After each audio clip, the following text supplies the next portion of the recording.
Hello, welcome back to the channel. Today we have a brand new series for you guys. It is What If One Punch Man or Saitama was in My Hero Academia. This is a series that I became very creative with it, and I think it's going to turn out really well. I've written the first couple parts, and depending on how well it does, I'll keep writing and making them come out a lot faster. But so yeah, without further ado, let's begin part 1. We start our story with a young Saitama who wanted to be a superhero. He had the heart of a champion, and with 80% of the population having a quirk, Saitama knew he was going to be like his favorite superhero, All Might. However, while the kids around him were getting awesome powers, Saitama didn't. Unfortunately, he was deemed quirkless at the age of 5. Dreams shattered. Lots of time would pass, and about a year and a half before Deku in our Class 1A would be taking the entrance exam to UA, Saitama was studying business at regular schooling. However, this proved difficult for him as he wasn't the brightest.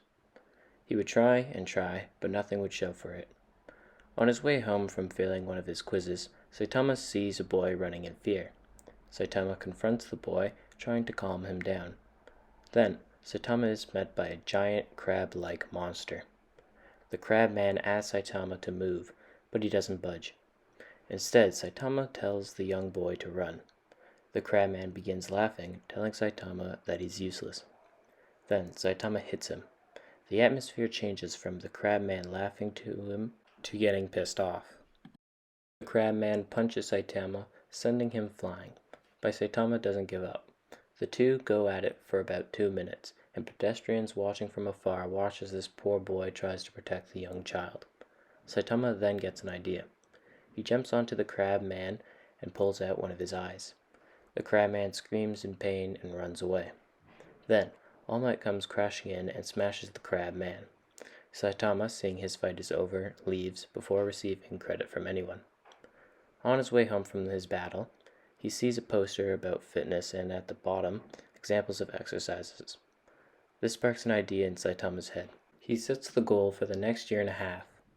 He will do 100 push-ups, 100 sit-ups, 100 squats, and a 10-kilometer run every day until he has to take the hero entrancing exams to schools.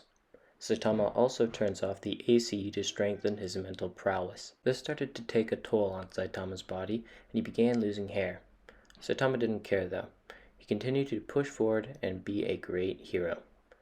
During this time, about 10 months before the hero licensing exam, Saitama set his mind on UA. Also during this time, our friendly Deku would get his powers. The scene where Deku asks if he can be a hero with powers changes completely.